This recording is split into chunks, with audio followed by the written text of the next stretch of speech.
Sabe, isso me faz refletir que a gente pode levar cargas muito pesadas ao longo da vida, culpas, traumas, sabe? Tem coisas realmente muito pesadas de se levar, anos e anos. Mas por mais pesada que sejam as cargas que a gente pode levar, um encontro com Jesus, um único encontro, pode mudar tudo. Um único momento na presença de Jesus pode mudar a minha vida para sempre. Mas o que acontece? Jesus encontra esse homem cego, e aí os discípulos fazem uma pergunta que é muito comum nossa. Perguntam assim: Jesus, esse rapaz é cego de nascença, mas me responda, quem pecou para que ele fosse cego de nascença? Essa pergunta, ela é mais comum do que a gente imagina, porque sempre a gente tem esse desejo de, quando algo não é normal ou causa algum tipo de sofrimento, a gente sempre tenta dar uma de Sherlock Holmes ou detetive, de entender, se algo ruim é porque alguém fez algo ruim. Essa pergunta dos discípulos, quem pecou para que ele seja cego de nascença, é algo que a gente sempre aplica na nossa vida. A gente foi demitido, então o que será? É macumba? Será? Quem será? Quem foi o endemoniado lá na empresa que falou mal de mim? Porque a gente sempre condiciona uma perda, uma patologia, uma dificuldade com alguma coisa ruim. Quem pecou? A gente sempre quer linkar as situações que a gente enfrenta buscando um porquê, porque parece que tendo o porquê consola a nossa vida, sabendo a razão, o fato da perda, do dissolver. Mas algumas perguntas que a gente faz, sabe quando o mar não acalma? E a gente pergunta, puxa vida, para todo mundo que está na igreja parece que o mar acalma, para mim não. Sabe aquelas perguntas que a gente faz quando as coisas não fluem? Deveria fluir, mas não flui. Aquela pergunta que a gente quer o motivo. Então eles perguntam, Jesus, quem pecou para que ele fosse cego? Mas a gente vai aprender com a resposta de Jesus. Ele responde no versículo 3, coloca para mim João 3, 9, 3.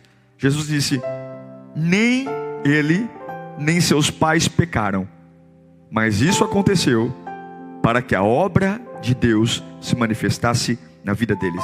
Uau! Isso quebra na nossa cabeça uma série de regras, porque a gente tem a ideia de que se alguém está passando por uma dificuldade é porque está sendo punido, é Deus que pesa a mão, é a culpa.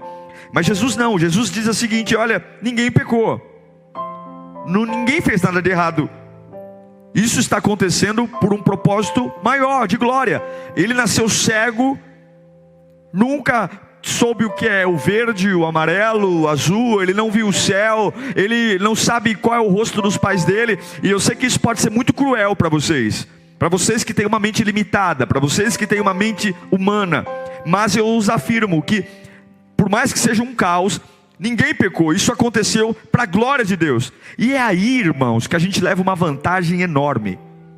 É aí que, quando a gente lê esse texto e a gente para de ter a Bíblia como um amuleto aberto no Salmo 91 para expulsar demônio de casa, ou a Bíblia de desodorante que põe debaixo do braço para ir para a igreja só e não ler, mas a hora que a gente começa a olhar para a Bíblia e entender o que Jesus realmente nos ensina, a gente começa a levar vantagem em muita coisa na vida. Qual é a vantagem? Porque se eu tenho uma perspectiva da minha vida, não uma perspectiva humana, de que se eu perco alguma coisa é porque eu estou errado, se alguém me tira alguma coisa é porque alguém me fez macumba, mas se eu começo a ter uma perspectiva de vida pela ótica do reino, quando eu perco alguma coisa, tendo uma mentalidade do reino, eu vou entender que se eu perdi, ninguém pecou, ninguém fez macumba, eu perdi para a glória de Deus. Por que esse camarada é cego? Perguntam para Jesus, quem pecou? Ninguém pecou, ele nasceu cego para a glória de Deus. Qual é a sua mentalidade quando as coisas são diferentes do que você planeja? Você procura culpados desesperadamente, ou você leva a vantagem tendo uma mentalidade do reino?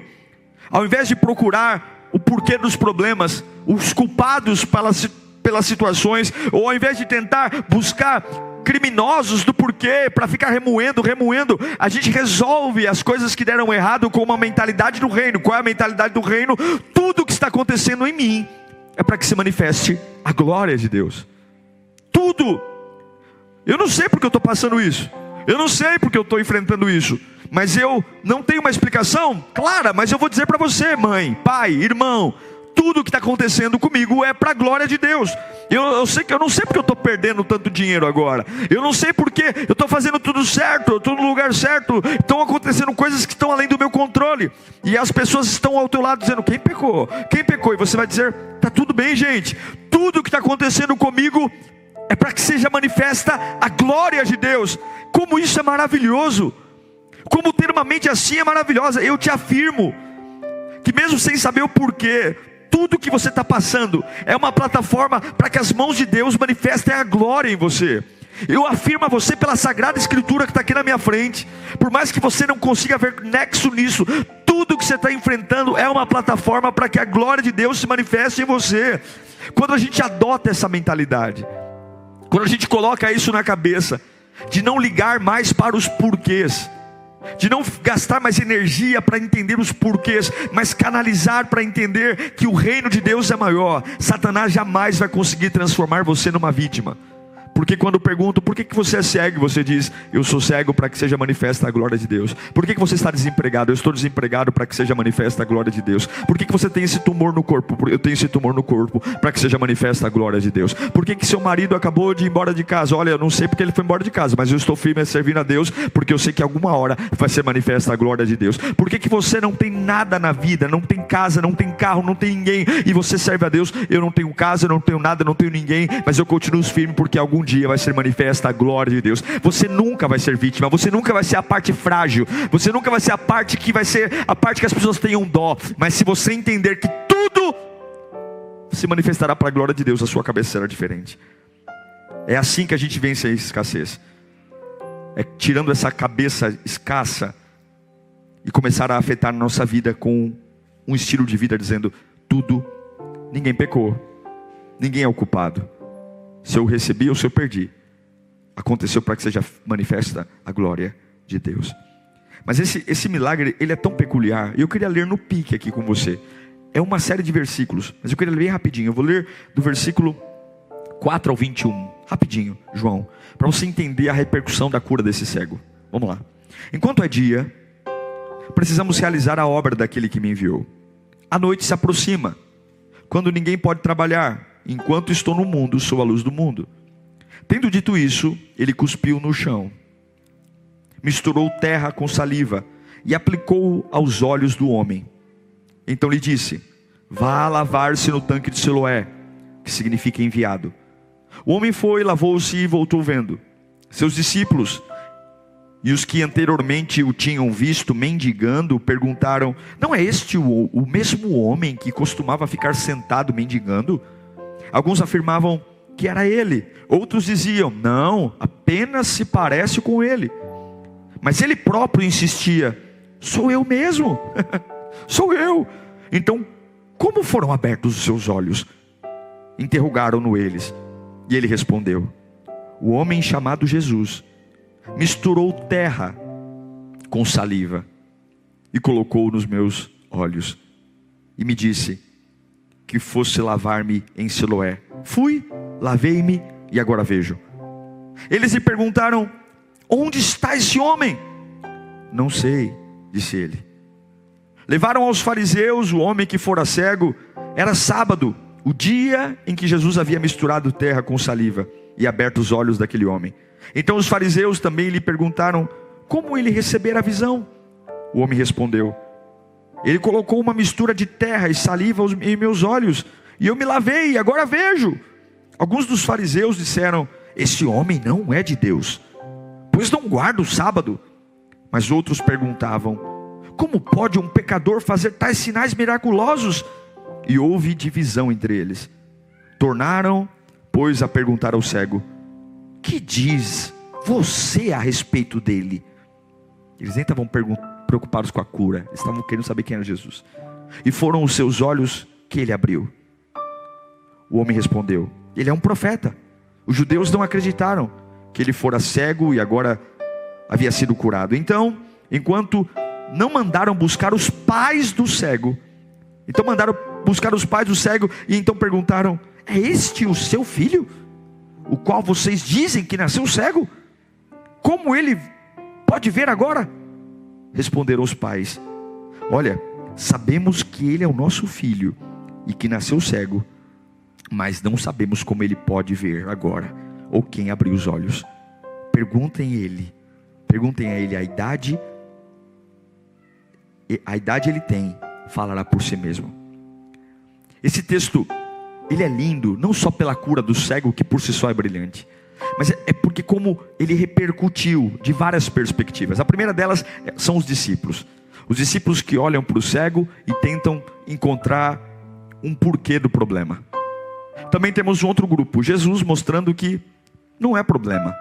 Tem problemas que acontecem para que Deus manifeste a glória de Deus. Tem os vizinhos que não reconhecem ele.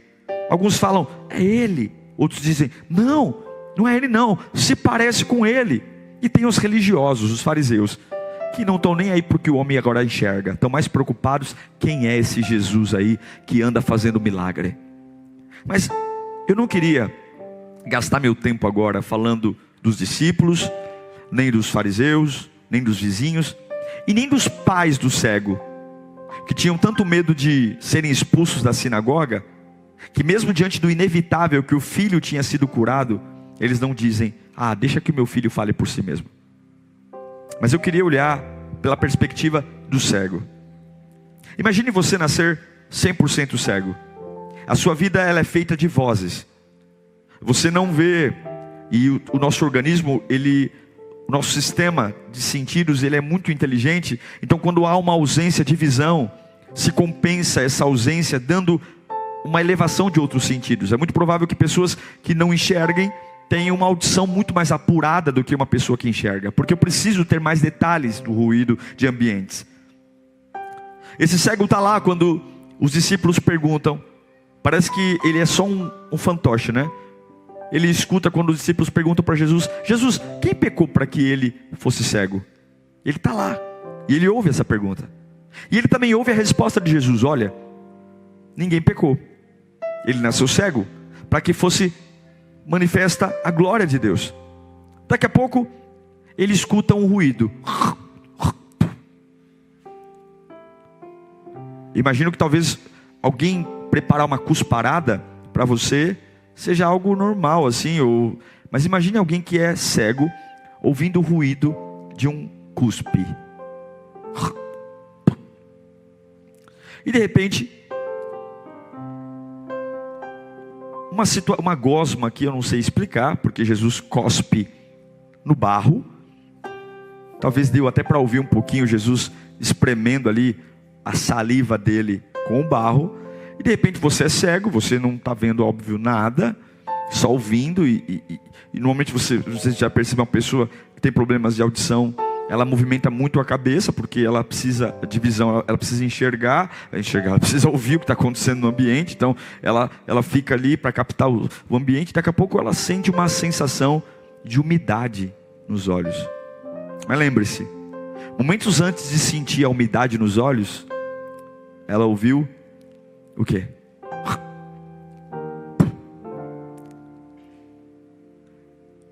Ele ouve uma cuspida.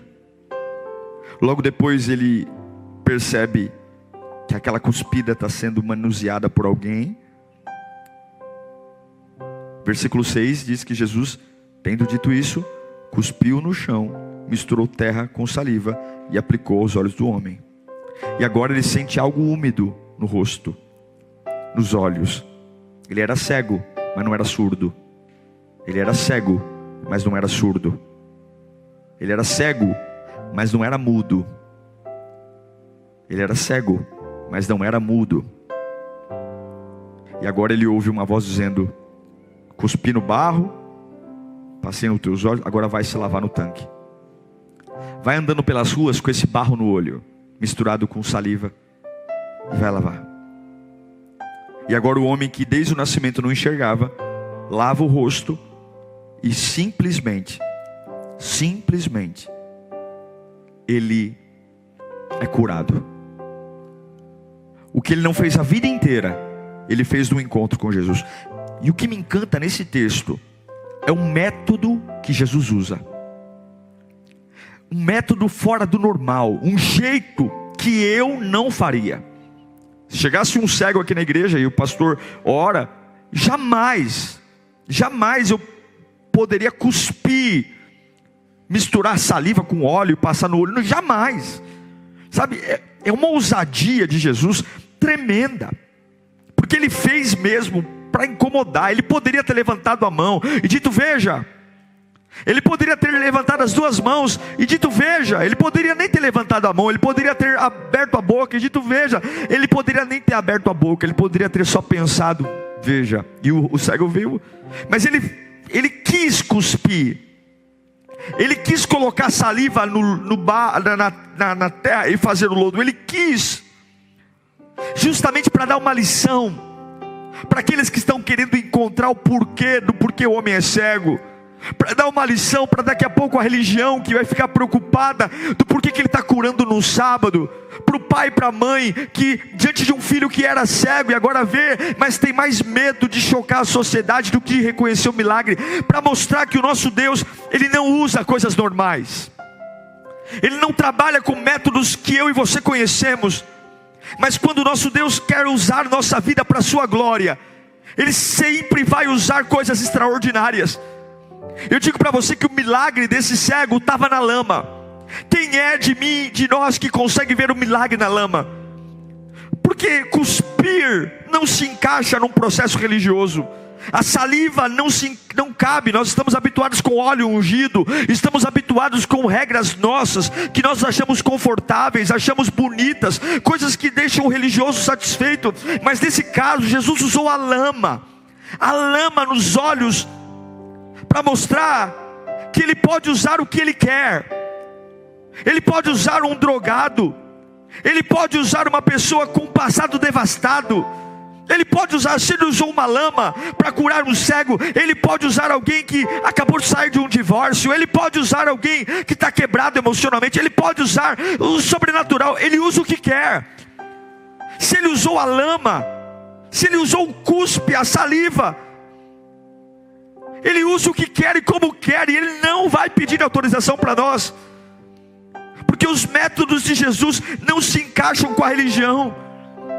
Os fariseus olham para aquele cego e eles entram em colapso emocional, eles entram em crise, eles falam, não é possível, e não é esse cego aqui, vocês não viam ele era um mendigo, peraí pessoal, chama um, chama outro, não é possível, é você mesmo, sou eu, me expliquem. Eles perguntam 4 vezes para o mesmo homem, como é que foi, me conta de novo, 4 vezes, pode ler João, 4 vezes o cego tem que explicar a mesma coisa. Ele pegou, cuspiu, passou saliva nos meus olhos e mandou me lavar. 4 vezes, porque eles não conseguem entender o que Jesus faz, porque saiu da lógica. Deus não trabalha no sábado, é assim que eles pensam, não pode ser. Deus trabalha quando quer. Talvez sua vida está cega, porque você está esperando Deus fazer do jeito que você se preparou para receber. Talvez os milagres não são vistos por você, porque você está dizendo, não pode ser assim, não é essa empresa que eu sonhei trabalhar, não é esse lugar que eu pensei ter, não é essa casa que eu pensei morar, não é essa vida. Você talvez está cego para aquilo que Deus está fazendo, porque você só está aceitando ver do jeito que você aceitou querer ver. É isso que os judeus dizem. Eu não aceito esse milagre porque Deus não trabalha no sábado. Eu não aceito esse milagre porque não é assim que funciona, não é assim que me ensinaram. Aos olhos dos fariseus, aquele cego nem merecia ser curado. Olha que absurdo. Eles preferem valorizar a regra do que celebrar que um cego agora vê. Tem hora que a gente está tão focado nos métodos, a gente está tão preocupado com as nossas manias, com nossos costumes, com as nossas teimosias, que a gente não consegue celebrar o que Deus está fazendo. Eles estão mais preocupados em culpar Jesus pelo milagre do que abraçar aquele cego e dizer parabéns. Que bom que você está vendo agora. Que bom que você está vendo agora. Eu não conheço Jesus, mas Ele deve ser muito bom, porque agora Ele fez algo para você. Hoje em dia, nós estamos nos movimentando por algo novo, meus irmãos.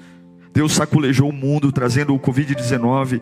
E eu sei que muitas igrejas, muitos líderes, muitas famílias estão desconfortáveis, porque 2020 nos tirou da zona de conforto. 2020 é a lama com saliva nos olhos. É aquele milagre que aquela fase que a gente não esperava viver. Aquela fase que nós dizíamos, não, mas não é assim que eu pensei, não é assim. Mas 2020 tem sido um tratamento novo, um ano novo, porque Ele está contra tudo aquilo que nós aprendemos. Deus está fazendo algo diferente das luzes que um dia nós pensamos ter, da música diferente. Não. Deus está fazendo algo diferente, porque todos nós temos uma necessidade. Todos nós, se não somos cegos fisicamente, somos cegos em alguma área da nossa vida. E Deus está dizendo que o milagre não está onde você imaginou. O milagre pode estar na lama. O milagre pode estar numa saliva misturada com barro. O milagre pode estar em algo que você está desprezando. O milagre pode estar em algo que você está abandonando. O milagre pode estar em algo que é impotente e Ele opera fora dos parâmetros. Ele pode fazer um salário mínimo, fazer você ter uma casa própria. Ele pode fazer você ter um pouco, transformar algo. O milagre está na lama. E quais são os efeitos quando eu entendo que o milagre pode estar numa lama?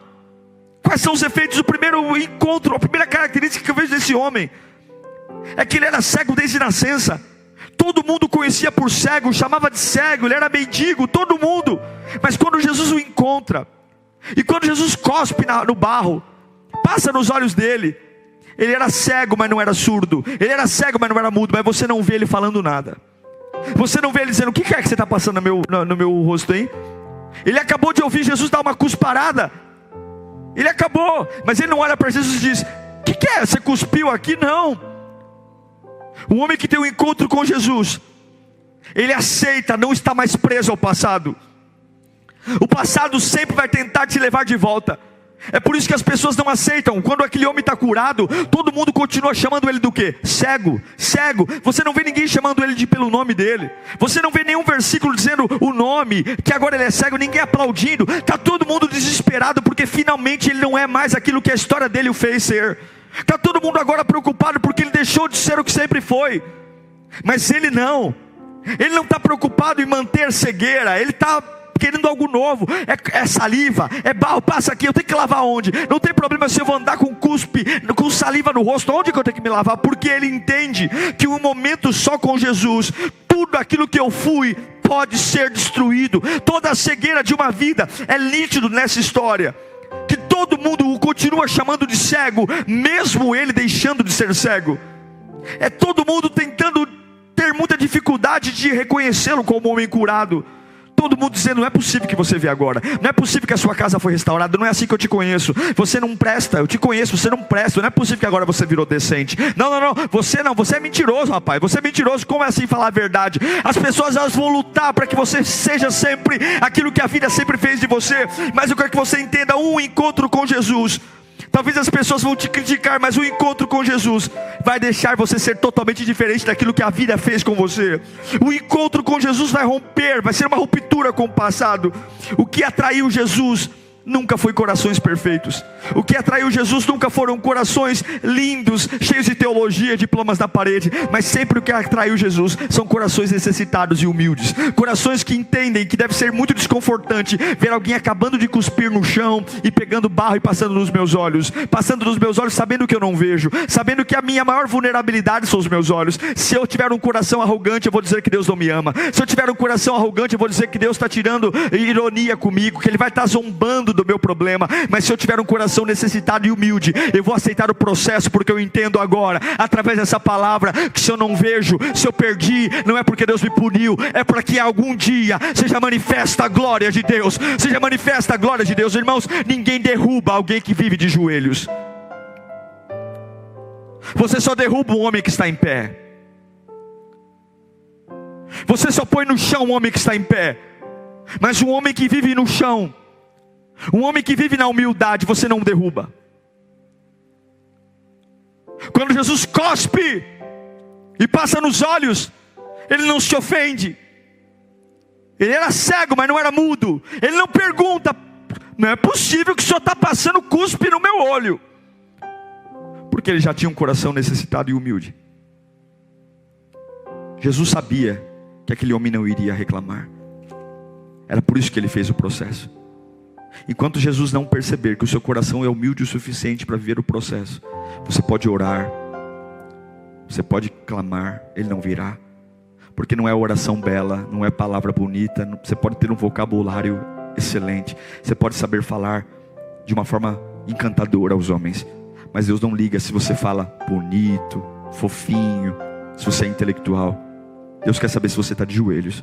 E se Ele cuspir no chão, passar nos seus olhos, ao invés de você se revoltar, dizer que Ele está zombando de você, se Deus me amasse, Ele não faria eu ser envergonhado aqui, passando cuspe no meu olho. Eu vou obedecer, porque ninguém derruba um homem que já está prostrado.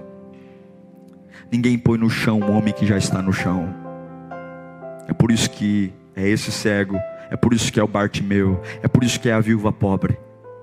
Enquanto você estiver de pé, a vida te derruba, mas quando você estiver no chão, nada te derruba mais. E é Jesus que te ergue.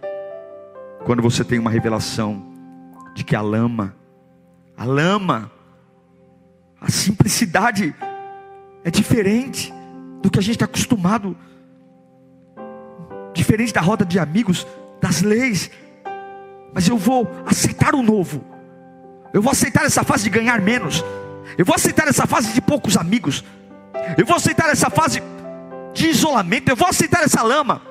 É diferente do que falaram que ia ser, porque eu sei que Deus vai me arrancar do passado.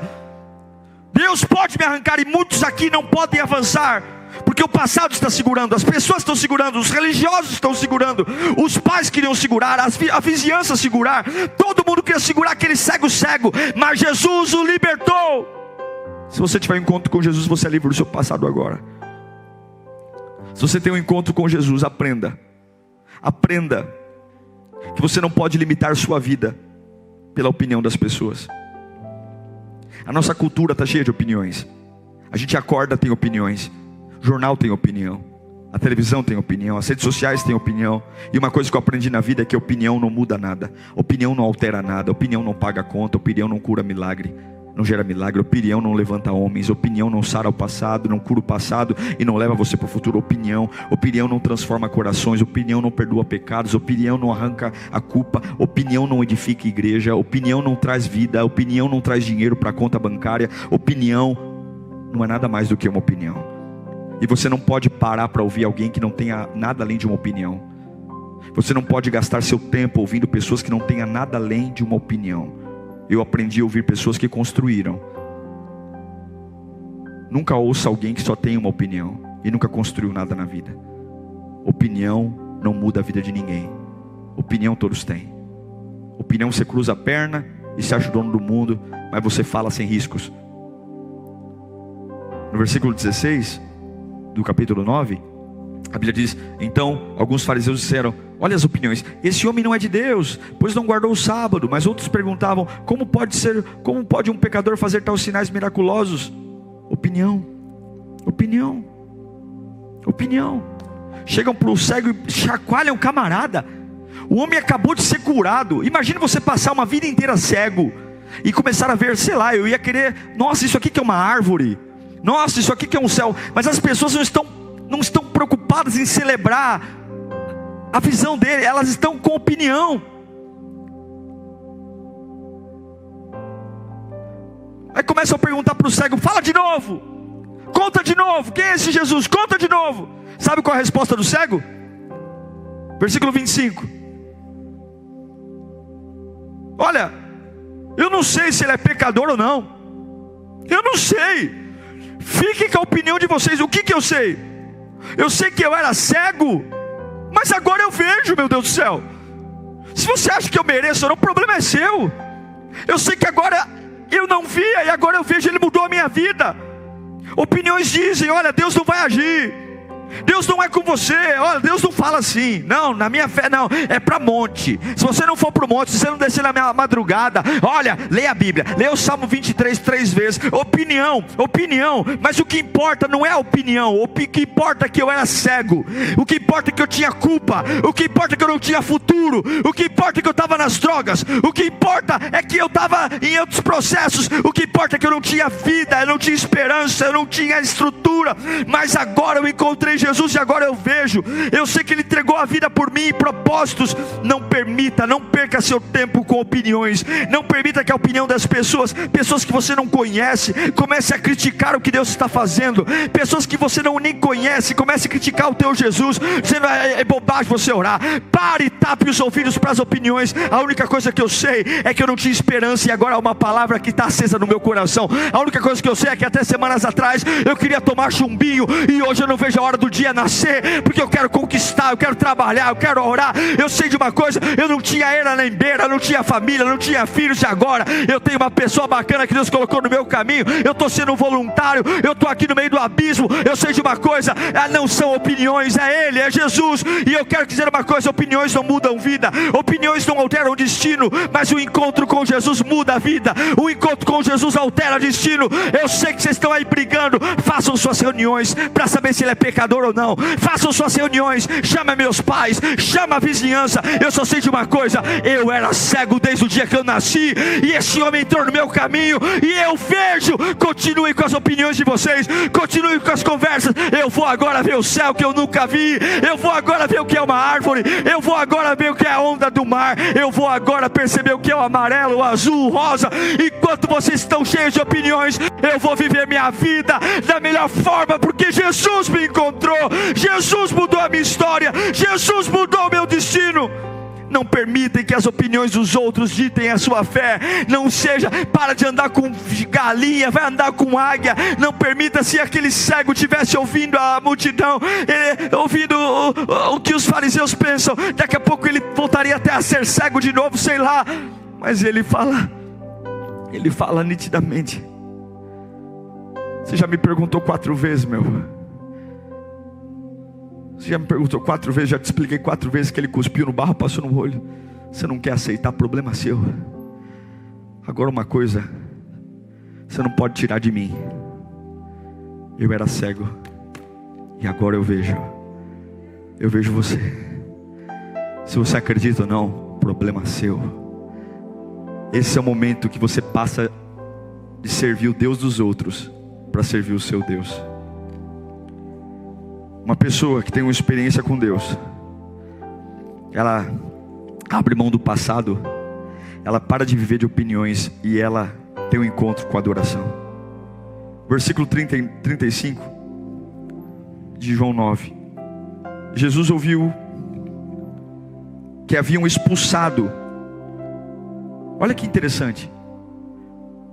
Como o cego não conseguiu atender a opinião das pessoas, expulsaram o ex-cego, né? Agora vê, do templo. Os pais dele falaram: ai meu Deus, eu não posso falar nada. Mas ele é teu filho? É, mas eu não sei, eu não quero me comprometer. Os sacerdotes expulsaram aquele homem.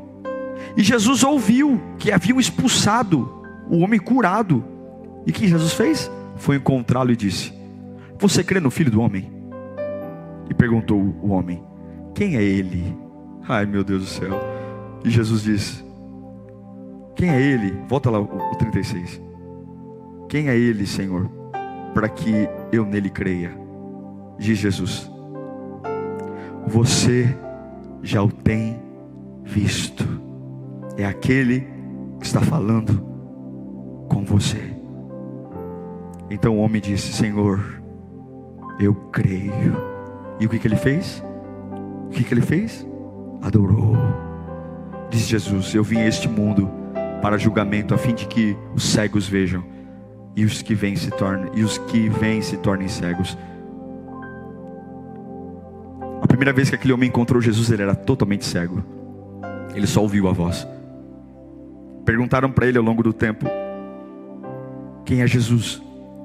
Não sei. Os religiosos o expulsam. Os religiosos negam crer que Cristo é o Senhor. Os religiosos dizem que não sabem de onde Jesus vem, não conseguem nem valorizar o milagre. Mas no meio da expulsão do templo, Jesus vai até aquele homem, encontra ele. Essa é a primeira vez que ele vê Jesus com os próprios olhos, que ele vê os olhos, o nariz, a boca de Jesus. Pois quando ele volta do tanque de Siloé, Jesus já tinha ido embora. Quando ele é curado, Jesus não estava mais lá. Mas quando ele é expulso, Jesus vai até ele. Jesus ouviu o que tinha acontecido com o cego. Jesus ouviu que tinham expulsado ele. E Jesus diz: você já tem o visto. É aquele que está falando com você. Agora, depois que você se submeteu ao milagre, depois que você não se importou, deu para fazer você ser cego desde a nascença, depois que você ouviu cuspindo no barro e passando nos teus olhos, você poderia ter gritado, você poderia ter zombado, você poderia ter dito que eu não deveria fazer isso com você. Você aceitou? Então eu vim aqui, porque eu vim a este mundo fazer julgamento. Eu vim aqui dar vista aos cegos e fazer aqueles que têm vista não verem mais. E sabe o que ele responde? Ele responde: Senhor, eu creio. O homem, no versículo 11, quando os discípulos perguntam quem é, o fariseu pergunta para o cego: quem é o homem? No versículo 11 ele fala: é um homem chamado Jesus. No versículo 17 ele responde: ele é um profeta. Mas agora quando ele vê Jesus, ele não fala é um homem chamado Jesus, que ele fala no versículo 11. No versículo 17, não, ele é um profeta. Agora no versículo 38, cara a cara com Jesus, ele fala: Senhor, Senhor. No original a Bíblia diz que Senhor, e ele adora. No original em grego, esse adorar é proskineo, que significa prostrar-se. É como se ele tivesse jogado sem terra, numa atitude incondicional de adoração. Seja lá o que você estiver fazendo, responda com adoração hoje. Seja lá como estiver a sua vida, responda com adoração. Não baseado no que está acontecendo, mas se você vê que Deus está aí, adore-o. Adore-o, ainda que ninguém acredite em você, adore-o. Ainda que a religião não acredite em você, adore-o. Ainda que os teus pais digam: não é possível, eu não creio em você, adore-o. O pai não acreditou, a mãe não acreditou, a religião não acreditou, os vizinhos não acreditaram, os discípulos ficaram procurando um porquê. Mas quando você vê Jesus, você sabe que o milagre pode estar na lama, o milagre pode estar num culto online, o milagre pode estar agora aí, sentado no sofá, aí ainda sem ter levantado da cama direito. O milagre pode estar em momentos lindos. Você não precisa estar numa catedral, você não precisa ir para Jerusalém. O milagre pode estar numa lama, porque ele vai trazer vista àquele que não vê. E hoje eu profetizo: Deus vai te ajudar a romper com o passado. Não pare na opinião das pessoas e reconheça quem ele é, o Senhor, e adore. Não pare no passado, não pare no passado, não pare nas opiniões das pessoas. Reconheça quem ele é e adore, adore, adore, adore, adore, adore, adore, adore, prosquineu, dobre-se, ajoelhe-se, adore, adore, porque antes de conhecer Jesus, antes de ver Jesus, ele era o homem Jesus. Antes de conhecer Jesus, antes de ver Jesus, ele era o profeta. Mas agora que ele abriu os meus olhos, agora que eu vejo ele, ninguém ainda acredita, os discípulos não acreditam, os fariseus não acreditam, minha mãe e meu pai não acreditam, os vizinhos ainda ficam dizendo, alguns: é ele, não é ele, só parece com ele. Mas agora os meus olhos se abriram e eu vejo ele. Então ele não é o homem chamado Jesus, não. Ele não é o profeta, não. Ele é o meu Senhor. Ele é o meu Senhor. Prosquineu. E eu me dobro diante dele, porque hoje é o meu passado, ele mudou. Eu era cego e agora vejo. Ele mudou. Eu não dependo mais da opinião das pessoas. Não dependo. Ainda não acreditam que eu me curei. Ainda não acreditam que eu me tornei uma pessoa de bem. Ainda me julgam, ainda me comparam. Mas eu não. O que eu sei de uma coisa, você fica aí. O que eu sei é que eu era cego e agora eu vejo. Eu era cego e agora eu vejo. Eu era cego e agora eu vejo. E eu adoro. O milagre está tão perto de você, irmão. O milagre está mais perto do que o que você imagina. O milagre está mais perto do que o que você imagina. O milagre. Ajoelhe-se diante do Pai. Reconheça seus limites. Pare de ser enjoado, fresco. Pare de ser arrogante. Aceita a lama. Aceita a saliva. Ninguém derruba um homem que já está de joelhos. Ninguém derruba. Ninguém derruba um homem que já está no chão. Derruba o altivo. Derruba o orgulhoso. Derruba o prepotente. Mas um homem que já está no chão, como derrubá-lo? Como? Enquanto perguntam, discípulos perguntam quem pecou, vizinhos cochicham: é ele, não é ele, é ele, não é ele. A religião, os fariseus: que absurdo, foi curado num sábado. O pai e a mãe: nem abraça o filho e fica lá com medo. Ai, olha, ele já é maior de idade, deixa ele responder por ele. Eu só sei de uma coisa: eu era cego, eu não tinha futuro, eu não tinha esperança, eu não tinha direito de ter família, eu não tinha direito de estar assistindo esse culto, eu merecia a morte. Eu nunca vi alegria na vida, eu nunca vi paz, eu nunca vi esperança, eu nunca vi família estruturada, eu nunca vi uma família sem briga, eu nunca vi um casamento dar certo, eu nunca vi uma cura, eu só vi na escuridão vícios, drogas. Mas eu sei de uma coisa, enquanto vocês ficam aí conversando, eu sei que agora eu vejo a oportunidade de construir uma família nova. Eu sei que agora eu tenho a oportunidade de ter uma vida profissional decente. Agora eu vejo, agora eu tenho a possibilidade de ser curado. Agora eu vejo, eu encontrei Jesus e agora eu vejo. Eu sei de uma coisa, enquanto vocês estão discutindo minha vida, continua aí, porque a opinião não paga conta, a opinião não cura pecados, não sara pecado. Não, a opinião, fica aí. Eu sei de uma coisa, ele não é mais o homem Jesus, ele não é mais o profeta, ele é o meu Senhor, eu adoro. Fica com a opinião de vocês aí, a opinião não paga a conta. Eu não vou parar em alguém que só tem uma opinião. Eu não vou parar em alguém que não tem nada mais, nada menos que uma opinião. Eu vou para Jesus. E agora eu vejo os dons espirituais, eu vejo os frutos do Espírito, eu vejo o calor do Espírito na minha vida, eu vejo que eu posso andar num dia sombrio e ainda dar aleluia, eu vejo que eu posso subir montanhas que eu nunca imaginei subir, eu vejo que eu posso mergulhar em lugares que eu nunca achei poder mergulhar, eu vejo que eu posso suportar uma carga que eu nunca imaginei poder suportar, eu vejo que eu posso, a minha pele não é tão fina como eu imaginava não, é pele grossa. Eu sei de uma coisa, eu não vi